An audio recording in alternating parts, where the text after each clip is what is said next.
Bago mo malaman ano ang pang-ukol, huwag kalimutang mag-subscribe, like, and share. Ano nga ba ang pang-ukol? Pang-ukol. Ang tawag sa mga salitang nag-ugnay sa pangalan upang halip sa iba pang salita sa pangungusap.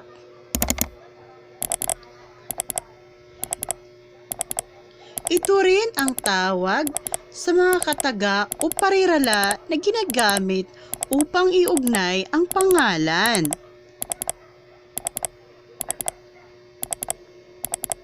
Sa iba pang mga salita sa pangungusap. Halimbawa, sa, ng, ni, nina, kay, kina, para kay, para sa, para kina, ayon sa, ayon kay, ayon kina. Laban sa, laban kay, laban kina. Mga halimbawa yan ng pang-ukol. Hinggil sa, hinggil kay, hinggil kina. Tungkol sa, tungkol kay. Yun ang mga halimbawa ng pang-ukol.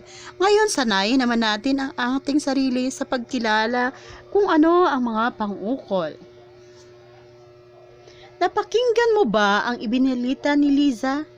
Ang tamang sagot ay ni. Nanalo ang pangkat ni na Alberto at Carlo. Ang tamang sagot ay Nina.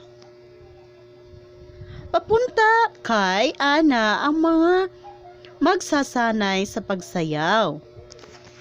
Ang tamang sagot ay kay. Dumalo ang mga bata sa piyestahan. Sa, tama ka, sa. Sumang-ayon kina Kim at Ada ang mga kaibigan nila. Ang tamang sagot ay kina. Ang mga bayani ay nag-alay ng buhay para sa bayan. Tamang sagot ay para sa.